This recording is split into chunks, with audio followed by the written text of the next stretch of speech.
there were rumors going around, hey, God of War, something's happening with God of War. And I just kind of saw those rumors and, saw that some people were thinking it would be a collection of God of War Greek games from PS2 and onward. And I asked about that, and I was told it wouldn't be in the state of play. Instead, if something happens with that, it would show up around the anniversary. Now, I do think something was supposed to happen around the anniversary. Why it didn't, I don't know. My guess is plans changed, but I really don't have insight into exactly what went down there. That said, I did look into this. It's like, okay, people were like, hey, Jeff, you mentioned something about God of War. Nothing happened. What's going on there? So I asked about it.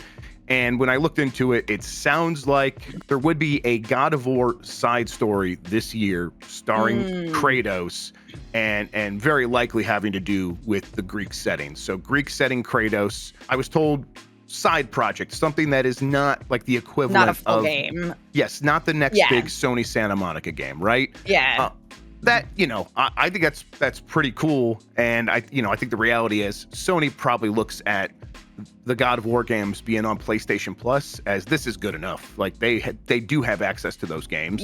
Yeah, now, for sure. Some Sure. of it's streaming, but a lot of it is just on there and ready to go and playable. And so let's do something new with this. Does a side project starring Kratos from the Greek God of War games sound enticing to you? I mean, I think that again, it's the 20th anniversary of the first God of War. So it makes sense to me that, again, it's like obviously these games are accessible. As you say, they are on PlayStation Plus.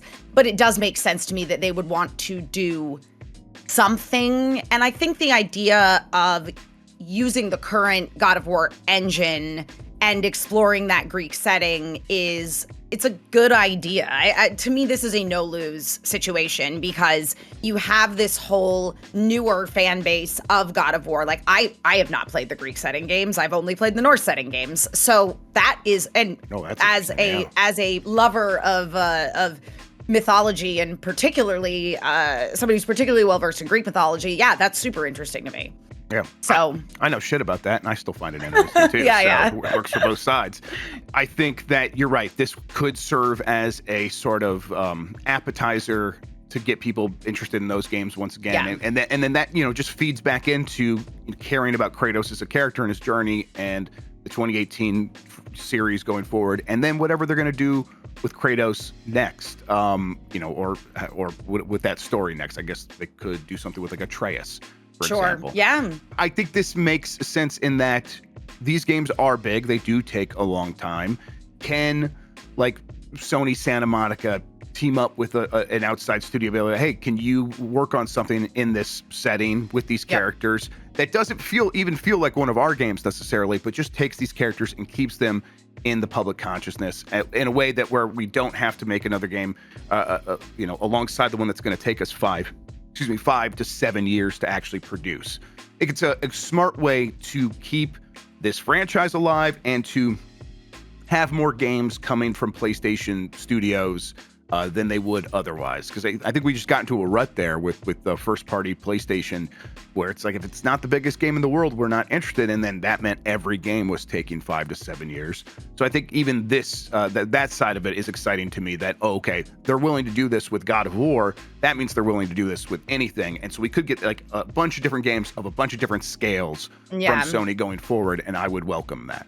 Yeah, I mean, in some ways, I remember, another big timed PlayStation exclusive, not, Sony Santa Monica Studios, certainly it was Square, but it was with Final Fantasy VII Remake. They then had that DLC that was featuring Yuffie that was fairly sizable and, not certainly a full game by any stretch of the imagination, but wasn't nothing.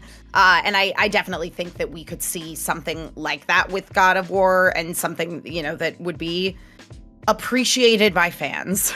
Yes, definitely. I guess the other side of this would be, I don't think there is a God of War Greek collection remaster coming. A remaster, at least. I don't know if anything else is going to happen with those things. Would a remake even make sense? You're right. So that's what I was thinking about too, was are we going to Persona this?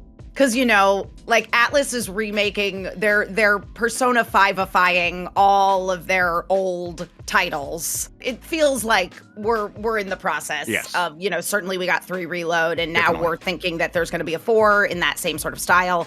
So I don't know. Like, is that something that Sony Santa Monica would want to do? Yeah, I really don't know. You're right. It'd be such a huge undertaking. And then, like, okay, so let's say Sony Santa Monica doesn't do it. Let's say they work with one of the other studios. There is Blue Point, right? Blue Point is they're capable of remastering or remaking, I should say, just about anything. But that is, God, it's like if they hadn't started that by now, does it make sense to like get into that now instead of like, okay, well, although, what is a bigger thing for Blue Point to work on under the Sony umbrella than God of War? There's not much. Not really. So I don't know, maybe that does make sense eventually. But like in this moment, a God of War remaster collection that had been rumored. What I've heard is I don't think anything of that ilk is coming. So we'll see.